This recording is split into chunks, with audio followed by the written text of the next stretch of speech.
12 de julio de 1904 nace en Parral, Chile, Ricardo Eliezer Neftalí Reyes Basualdo, considerado como uno de los artistas más influyentes de su siglo, ganador del Premio Nobel de la Literatura tan solo 2 años antes de su muerte, y en la ceremonia la cual pronunció las siguientes palabras: por una poesía que con la acción de una fuerza elemental da vida al destino y los sueños de un continente.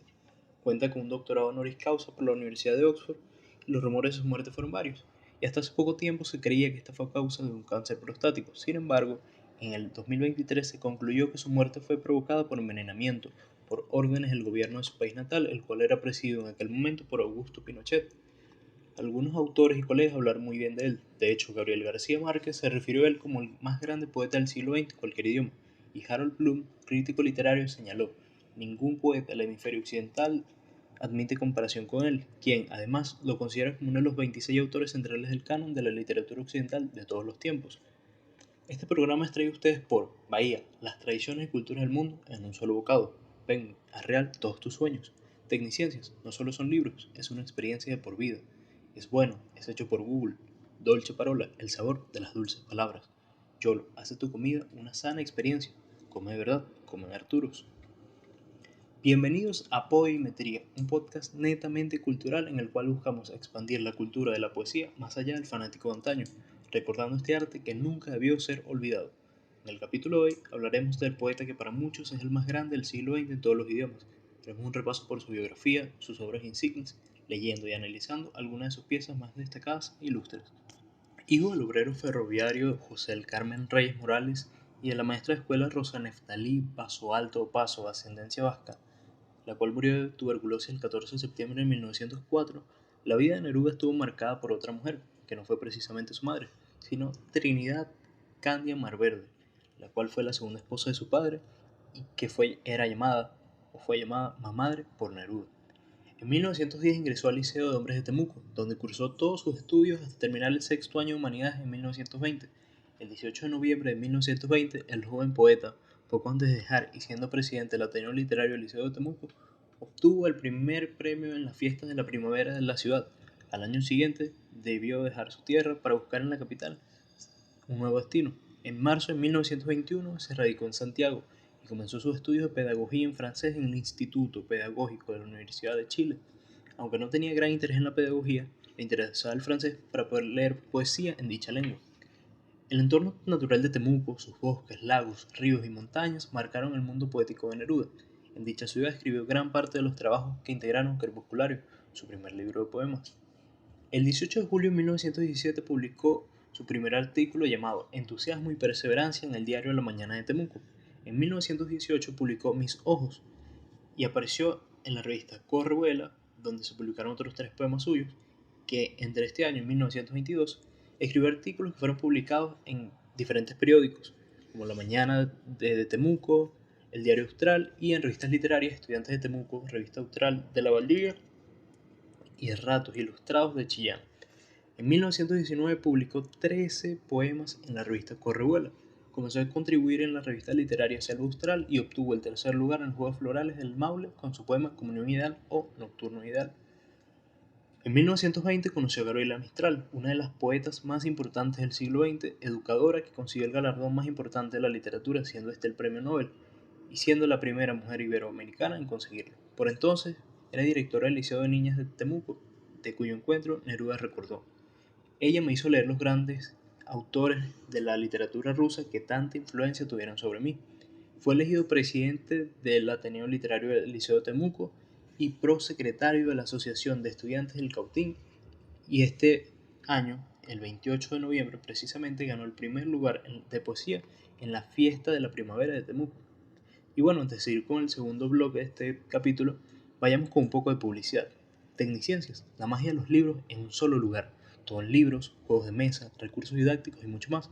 Tecniciencias no solo son libros, es una experiencia de por vida. Síguenos en @tecniciencias y visítanos en el Centro Comercial Lido, San Ignacio, San Chacao y Centro Comercial Plaza Las Américas. Google Pixel 8 Pro, el mejor teléfono del mercado. No lo decimos nosotros, lo dice la gente. La mejor cámara del mercado. ¿Quieres llevarla a la luna? Pixel te acerca a tu objetivo. Pixel 8 Pro, el teléfono del futuro. Es bueno, es hecho por Google. Y bueno, en esta segunda parte, en este segundo capítulo del podcast, hablaremos un poco de quién fue realmente Pablo Neruda.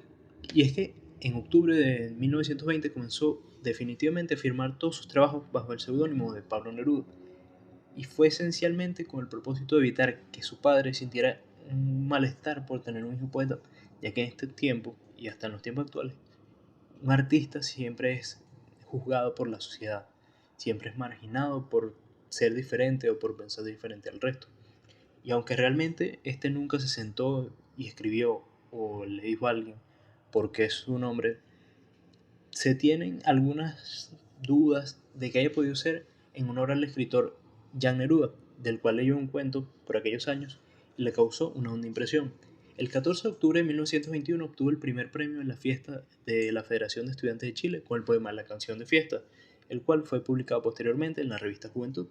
En 1923 publicó Crepusculario, su primer libro de poemas, y fue elogiado por escritores como Hernán Díaz Arrieta, Raúl Silva Castro y Pedro Prado. En 1924 salió a la luz su famoso 20 poemas de amor y una canción desesperada, donde todavía se nota una influencia del modernismo. Posteriormente se manifestó un propósito de renovación formal, de intención vanguardista, en 3 breves libros publicados en 1926, el cual fue El habitante y su esperanza, Anillos, en colaboración con Tomás Lago, y Tentativa al hombre infinito. En 1927 comenzó su larga carrera diplomática, siendo cónsul en Ragún, donde se desarrolla como un epistolario con el escritor argentino Eandi. Luego fue concejal en Sri Lanka, Java, Singapur, Buenos Aires, donde conoció a Federico García Lorca, Barcelona, donde conoció a Rafael Alberti, y Madrid, en la cual pregonó su concepción poética de entonces, la que llamó poesía impura, y experimentó el poderoso y liberador influjo del surrealismo. Durante la Guerra Civil, Neruda conoció al poeta mexicano Octavio Paz. Ambos se hicieron amigos instantáneos, pero posteriormente, en México, tuvieron un altercado por diferencias ideológicas, llegando casi a los golpes, y más de 20 años después, se reconciliaron en la Fiesta Internacional de Poesía de Londres, a lo que Paz diría con respecto a su colega: "Musito el nombre de Pablo Neruda y me digo, lo admiraste, lo quisiste y lo combatiste. Fue tu enemigo más querido". Fue asignado como cónsul general en México, donde reescribió su Canto General de Chile, transformándolo en un poema del continente suramericano y su ambiente. El Canto General fue publicado en México en 1950 y también clandestinamente en Chile. Fue compuesto por 250 poemas en 15 ciclos literarios y constituye, a juicio del propio Neruda, la parte central de su producción artística. Al poco tiempo de salir a la luz, fue traducido alrededor de 10 idiomas. Casi todos los poemas que lo componen fueron creados en circunstancias particularmente difíciles, cuando Neruda vivía en la clandestinidad, ya que como miembro del Partido Comunista de Chile era perseguido y acusado de infringir la ley de seguridad interior e injuriar al presidente González Videla. En las elecciones presidenciales de 1946 triunfó la Alianza Democrática, una coalición integrada por radicales, comunistas y demócratas, que llevó al poder a Gabriel González Videla. La represión desencadenada por este último contra los trabajadores mineros llevaría a Neruda a protestar vehemente en el Senado. Neruda se transformó entonces en el más fuerte antagonista del presidente, dictando discursos en el Senado y publicando artículos contra el gobierno en el extranjero, ya que el diario comunista estaba cerrado por culpa del presidente. Bueno, este lo mandó a cerrar ya que era comunista y trataba o pregonaba ideas que no iban acorde con los pensamientos de este supuesto demócrata. Neruda criticó fuertemente a González Videla, hasta lo llamó rata, lo acusó de ser amigo de los nazis durante sus años de embajador en París. Y es famoso su artículo llamado La crisis democrática de Chile es una advertencia dramática para nuestro continente, que más tarde fue renombrado como Carta íntima para millones de hombres y publicado en el Diario Nacional de Caracas. Esto provocó la petición del gobierno a los tribunales de un desafuero del senador Neruda por denigrar a Chile en el exterior y por calumnias e injurias al primer mandatario, el cual posteriormente dictó una orden de detención contra él, forzándolo primero a la clandestinidad y luego al exilio. Neruda huyó a través de Santiago, Valdivia y la comuna de Futrono por el lago Huiche, y luego cruzó por Lilpela hacia Argentina montado a caballo, donde estuvo a punto de ahogarse mientras cruzaba el río Curringa. A mediados de abril llegó incógnito a París y gracias a la protección de varios amigos, entre ellos Picasso, logró regularizar su situación. Reapareció públicamente en la sesión de clausura del primer Congreso del Movimiento Mundial de Partidarios de la Paz y fue nombrado miembro del Consejo Mundial de la Paz. En el segundo congreso, celebrado en Varsovia, recibió junto a Picasso, Paul Robeson y otros el Premio Internacional de la Paz por su poema Que despierta el leñador, el cual más tarde, al volver a Chile, recibiría el Premio Stalin de la Paz. En 1953 el Premio Stalin de la Paz, y al año siguiente publicó Las uvas y el viento, donde se encontraba una elegía a Stalin y Odas elementales, además de realizar una importante donación al patrimonio de la Universidad de Chile, a la cual le donó todos sus libros y caracolas marinas. Esta donación se divide en 4 secciones: bibliográfica, con alrededor de 5.107 volúmenes; malacológica, con 8.400 caracolas; hemerográfica, con 263 títulos; y sonora, con 155 discos, los cuales son custodiados por el Archivo Central Andrés Bello de esta casa de estudios. El 30 de marzo de 1962, el rector Juan Gómez Casillas, en la Facultad de Filosofía y Educación de la Universidad de Chile, le otorgó la calidad de miembro académico en reconocimiento a su vasta labor poética de categoría universal. Y en 1965 se le otorgó el título de doctor honoris causa en la Universidad de Oxford del Reino Unido. En 1969 fue nombrado miembro honorario de la Academia Chilena de la Lengua y fue nombrado doctor honoris causa por la Pontificia Universidad Católica de Chile. Este año, durante la campaña para las presidenciales, el Partido Comunista lo eligió precandidato, pero renunció a favor de Salvador Allende, que se convirtió en el candidato único de la Unidad Popular. El gobierno de Allende lo designó como embajador en Francia. Y bueno, antes de seguir con este podcast, vayamos a publicidad. Bahía, recetas sofisticadas a partir de productos 100% orgánicos, lo mejor de las culturas del mundo en un solo lugar. Visítanos y date la oportunidad de viajar por el mundo en un solo lugar. Síguenos en @Bahía Restaurante. Visítanos en nuestras sedes Las Mercedes, El Latillo y Margarita. Bahía, las tradiciones y culturas del mundo en un solo bocado. Editorial Penguin. ¿Cansado de buscar tu libro favorito? Penguin Random House es la editorial con más títulos en español, contando en nuestras arcas con más de 8.500 autores y un sinfín de títulos traducidos al inglés y al español. Penguin, haz real todos tus sueños. Síguenos en @penguinlibros. Dolce Parola. Descubre el sabor de Dolce Parola, cupcakes creativos adaptados a tus gustos, libres de gluten, incluso de lactosa. Disfruta la experiencia de la literatura al alcance de un bocado. Dolce Parola, el sabor de las dulces palabras. Síguenos en @dolce_parola. Consciente de su talento poético, Neruda inició una estrategia para ganar el Premio Nobel de la Literatura a partir de la década de 1950, mediante publicaciones periódicas, como lo fueron Canto General, Los versos del Capitán, Las uvas y el viento y Odas elementales. Estas apariciones, además de apariciones en la prensa, con columnas y entrevistas, relaciones de alto nivel público, como visitas a presidentes en el extranjero, fueron un factor clave que lo ayudaron a obtener el premio, y esto estuvo acompañado de su gran militancia política. Senador, fue concejal. Esto también tuvo un gran impacto y un impulso en su carrera por llegar al título o alcanzar este premio tan importante como es el Premio Nobel. La Academia Sueca lo consideró de candidato al premio en unas 3 ocasiones. La primera fue en 1956, cuando fue postulado por André Jukahu, profesor de literatura de la Universidad de Aix en Provence, y no fue hasta el 21 de octubre de 1971 cuando Neruda fue galardonado con el Nobel por una poesía que con la acción de una fuerza elemental da vida al destino y los sueños de un continente. El 23 de octubre siguiente, el periódico chileno Clarín señaló: el país entero se emocionó. Los rotos pampinos, los campesinos que hacen parir la tierra, los ovejeros de la pampa magallánica, los pescadores desafiando al océano, los arrieros, los mineros, los obreros de la construcción, las mujeres en su casa parando la olla, los intelectuales, los empleados, todos, de capitán a paje, nos sentimos más importantes y mucho más chilenos. El poeta viajó a Estocolmo a recibirlo el 10 de diciembre. En sus memorias Confieso que he vivido, la cual se publicó en 1974, luego de su muerte, el poeta recordó: el anciano monarca nos daba la mano a cada uno, nos entregaba el diploma, la medalla y el cheque.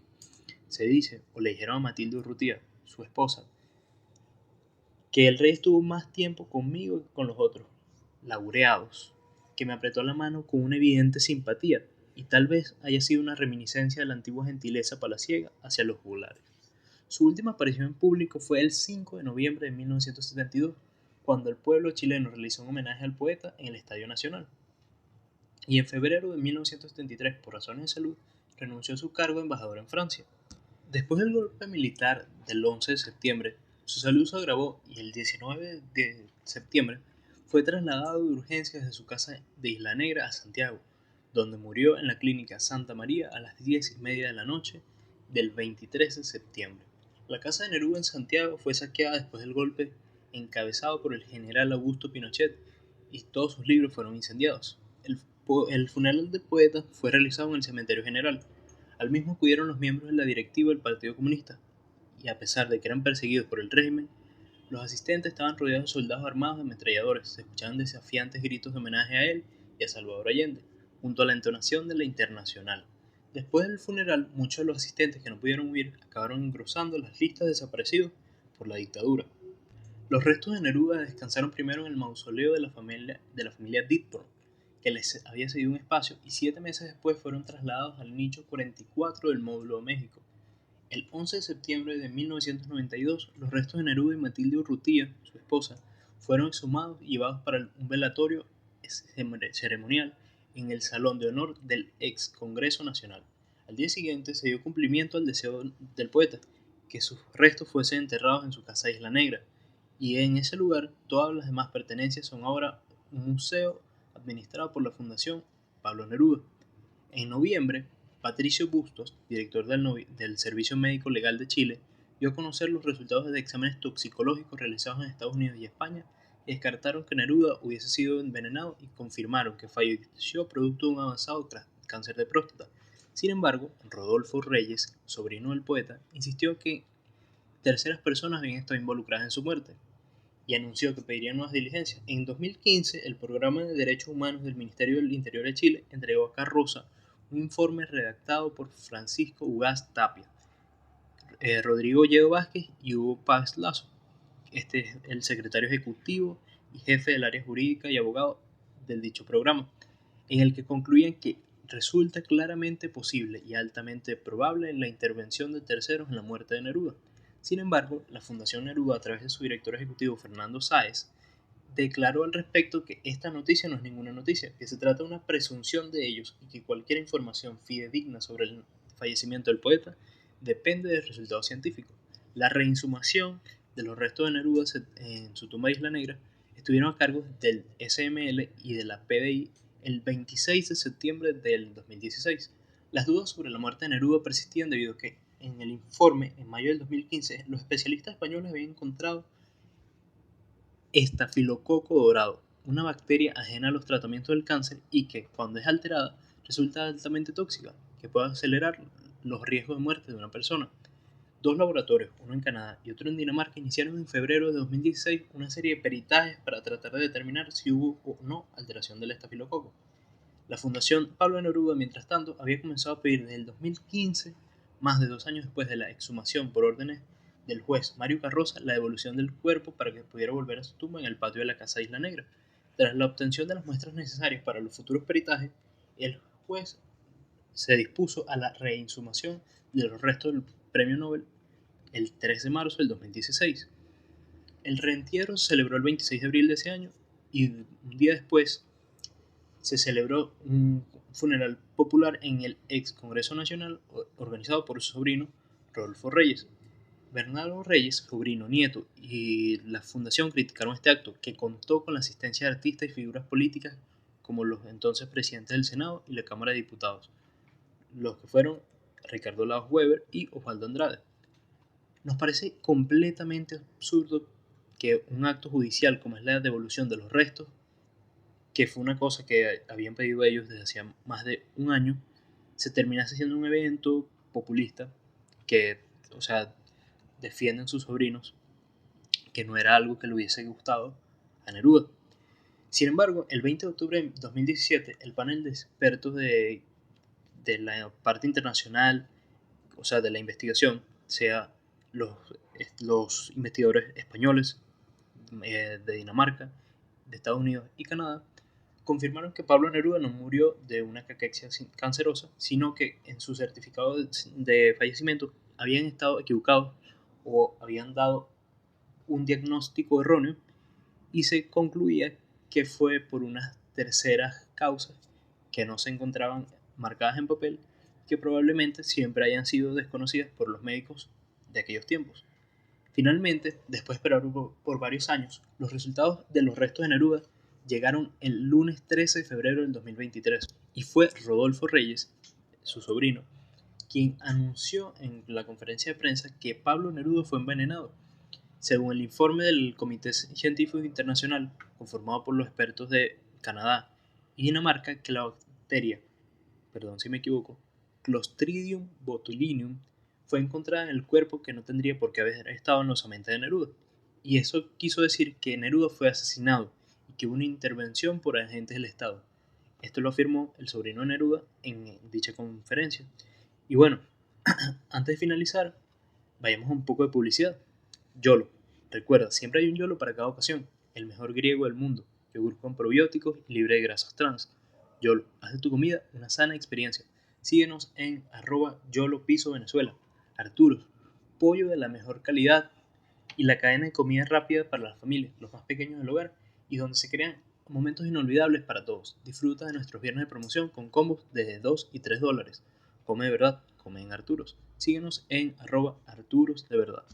La literatura de Neruda se distingue en distintos periodos estilísticos. De su obra Canto General en 1950, el autor se va hacia un poco lo que fue llamado el realismo socialista soviético, que fue impulsado por Andrei Sánchez y con el cual Neruda alcanzaría su culminación con Las uvas y el viento en 1954. En todo el podcast hemos hablado de alrededor de 3 o 4 estilos diferentes de Neruda, lo que significa una transición casi camaleónica del autor a través de su vida, que una persona que apenas tenía 71 años cuando murió, mutó tantas veces dentro de su propia vida, dentro de su propio arte, y siempre lo hizo bien. Hablamos del surrealismo, el modernismo, el realismo soviético, que no es el mismo realismo. Era una persona que era sumamente adoptable y que todos sus libros, todas sus obras, desde lo que era la poesía hasta los artículos, las historias, siempre estuvieron marcadas por momentos difíciles, por circunstancias que marcaban su vida y que también por obra propia o por que él mismo lo decidía, marcaban toda su obra. Bueno, ahora les leeré cada una de las historias, de los cuentos, libros, poemas y artículos que publicó Neruda a través de su vida, para luego hacer lectura de unos 2 o 3 poemas de Neruda, uno de sus más destacados y uno de mis favoritos. Empezamos en 1923 con el libro Crepusculario. Luego en 1924 sacó a la luz 20 poemas de amor y una canción desesperada. En 1926 nació Tentativa del Hombre Infinito. Además, en este año también publicó El Habitante y su Esperanza y Anillos con la editorial Nacimiento. Y en 1933, 7 años después de su última publicación, nació El Hondero Entusiasta. Entre 1925 y 1931 escribió Residencias en la Tierra, que posteriormente fue publicado en 1935. España del Corazón, himno a las glorias del pueblo en guerra, nació en 1937 como obra de la muerte de un gran amigo de Neruda, como lo fue Federico García Lorca, un escritor argentino que marcó mucho la historia de este. En 1947 nace Tercera Residencia, un libro que fue escrito durante 10 años, entre 1935 y 1945. A partir de la década de los 50, Neruda tuvo una gran precipitación de historias, de libros, de publicaciones. Fueron hasta 6 entre 1950 y 1955. Estos fueron Los Cantos Generales de México, Los Versos del Capitán, Todo el Amor, Las Uvas y el Viento, Odas Elementales y las nuevas Odas Elementales. Y no fue hasta 1957, 2 años después, cuando lanza uno de sus últimos libros, que fue el tercer libro de las Odas. Luego tuvo una republicación, una nueva versión de lo que fue Extravagario, Navegaciones y Regresos a Buenos Aires, en 1959, y además este mismo año saca uno de sus libros más insignes, de sus obras más amadas por el público, como lo es Cien sonetos de amor. En 1960 publica Canción de Gesta en La Habana, Cuba, y luego en 1960 publica en Chile y en Buenos Aires sus casas matrices, por así decirlo, junto con Francia, poesía, Las Piedras de Chile y Las Piedras de Pablo Neruda, que fueron dos libros que no fueron tan importantes en toda su obra, pero que no pasaron ni con pena ni con gloria. Fue simplemente un libro que existió y no fue tan maravilloso como otros, como lo fue Cantos ceremoniales, Memoria de Isla Negra, que tanto amaba Neruda su casa en Isla Negra y que siempre la mencionaba en todos sus poemas. Era casi como su sueño más grande. El arte de pájaros, Fulgor y muerte, con Joaquín Murieta en 1967. La Barcola, Las manos del día, Comiendo en Hungría, en coautoría con Miguel Ángel Asturias en 1969. Fin del mundo, también en 1969, y fue uno de sus libros, o el único libro ilustrado, que contó con alrededor de 7 personas que estuvieron a cargo de las animaciones y las ilustraciones. Aún en 1969, Maremoto en 1970, La espada encendida, Las piedras del cielo, también en 1970, Discurso de Estocolmo, Geografía infructuosa de Buenos Aires, La rosa separada, que fue publicado en París, Incitación del Nixoncidio en 1973, Geografía de Pablo Neruda en 1973, un poco antes de su muerte, Himno y regreso, que despierta el leñador, y Tentativa del hombre infinito, concluyen una obra tan maravillosa y tan importante como lo fue la obra de Pablo Neruda. Para finalizar, les leeré unos 3 poemas que, a través de una ardua investigación, son conocidos o son considerados como los poemas más importantes de Pablo Neruda. Estos son 3. El primero es el soneto número 20 de su segundo libro, publicado por allá en 1924, y dice así: puedo escribir los versos más tristes esta noche. Escribir, por ejemplo: la noche está estrellada y tiritan azules los astros a lo lejos. El viento de la noche gira en el cielo y canta. Puedo escribir los versos más tristes esta noche. Yo la quise y a veces ella también me quiso. En las noches como esta, la tuve entre mis brazos, la besé tantas veces bajo el cielo infinito. Ella me quiso y a veces yo también la quería, como no haber amado sus grandes ojos fijos. Puedo escribir los versos más tristes de esta noche, pensar que no la tengo, sentir que la he perdido, oír la noche inmensa, más inmensa sin ella, y el verso cae al alma, como al pasto el rocío. ¿Qué me importa que mi amor no pudiera guardarla? La noche está estrellada y ella no está conmigo. Eso es todo. A lo lejos alguien canta. A lo lejos, mi alma no se contenta con haberla perdida.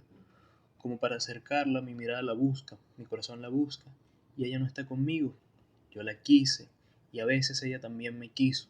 En la noche como esta la tuve entre mis brazos, la besé tantas veces bajo el cielo infinito. Ella me quiso, y a veces yo también la quería, como no haber amado sus grandes ojos fijos. Puedo escribir los versos más tristes esta noche, pensar que no la tengo, sentir que la he perdido, oír la noche más inmensa sin ella, y el verso cae al alma, como al pasto el rocío. ¿Qué me importa que mi amor no pudiera guardarla? La noche está estrellada y ella no está conmigo. Eso es todo. A lo lejos alguien canta. A lo lejos mi alma no se contenta con haberla perdido. Como para acercarla, mi mirada la busca, mi corazón la busca, y ella no está conmigo. La misma noche que hace blanquear los mismos árboles, nosotros, los entonces, ya no somos los mismos. Ya no la quiero, es cierto, pero cuánto la quise. Mi voz buscaba el viento para tocar su oído. De otro, será de otro, como antes de mis besos. Su voz, su cuerpo claro, sus ojos infinitos. Ya no la quiero, es cierto, pero tal vez la quiero. Y es tan corto el amor, y es tan largo el olvido, que mi alma no se contenta con haberla perdido. Aunque este sea la última verso que yo le escribo, y este sea el último dolor que ella me causa. El segundo poema lleva por nombre Me gusta cuando callas, y dice así: me gusta cuando callas, porque estás como ausente, me oyes desde lejos y mi voz no te toca. Parece que los ojos se te hubiesen volado y parece que un beso te cerrara la boca. Como todas las cosas están llenas de mi alma, emerges de las cosas llenas del alma mía. Mariposa de sueño, te pareces a mi alma y te pareces a la palabra melancolía. Me gusta cuando callas y estás como distante, y estás como quejándote, mariposa en arrullo, y me oyes desde lejos, y mi voz no te alcanza. Déjame que me calle con el silencio tuyo. Déjame que te hable también con tu silencio, claro como una lámpara, simple como un anillo. Eres como la noche, callada y constelada. Tu silencio es de estrella, tan lejano y sencillo. Me gusta cuando calles porque estás como ausente, distante y dolorosa como si hubieras muerto. Una palabra entonces, una sonrisa bastan y estoy alegre, alegre de que no sea cierto. Y por último, leeré uno de los poemas más importantes y que marcan más o pueden hablar más acerca de quién fue Neruda, por si a alguien le interesa empezar a leerlo, y se llama Pequeña América. Y dice así: cuando miro la forma de América en el mapa, amor, a ti te veo. Las alturas del cobre en tu cabeza, tus pechos, trigo y nieve, tu cintura delgada, veloces ríos que palpitan, dulces colinas y praderas, y en el frío del sur tus pies terminan su geografía de oro duplicado. Amor, cuando te toco, no solo han recorrido mis manos tu delicia, sino ramas y tierra, frutas y agua, la primavera que amo, la luna del desierto, el pecho de la paloma salvaje, la suavidad de las piedras gastadas por las aguas del mar o de los ríos, y la espesura roja del matorral en donde la sed y el hambre acechan. Y así mi patria extensa me recibe, pequeña América, en tu cuerpo. Aún más, cuando te veo recostada, veo en tu piel, en tu color de avena, la nacionalidad de mi cariño, porque desde tus hombros el cortador de caña de Cuba, abrasadora me mira, lleno de sudor oscuro, y desde tu garganta pescadores que tiemblan en las húmedas casas de la orilla me cantan su secreto. Y así, a lo largo de tu cuerpo, pequeña América dorada, las tierras y los pueblos interrumpen mis besos, y tu belleza entonces no solo enciende el fuego que arde sin consumirse entre nosotros, sino que con tu amor me está llamando y a través de tu vida me está dando la vida que me falta, y el sabor de tu amor se agrega al barro y el beso de la tierra me lo guarda.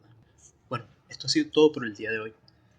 De verdad espero que les haya gustado y les haya quedado un poco, que recuerden de vez en cuando quién fue este gran autor, este héroe de la literatura, de la poesía, que trajo un pequeño fragmento del cielo, del Edén, del, del maravilloso idilio que es la poesía al mundo, y que espero que nunca se olvide, que siempre hay una mente jocosa que busque leer algo interesante y se consiga con Neruda. Ha sido todo por el día de hoy, espero que lo hayan disfrutado. La poesía muere porque se le regala al mundo la hija más preciada del arte. Será hasta una próxima edición. Hasta luego. Este programa fue traído a ustedes por Bahía, las tradiciones y culturas del mundo en un solo bocado. Penguin, es real todos tus sueños. Tecniciencia, no solo son libros, es una experiencia de por vida. Es bueno, es hecho por Google. Todo el chaparola, el sabor de las dulces palabras.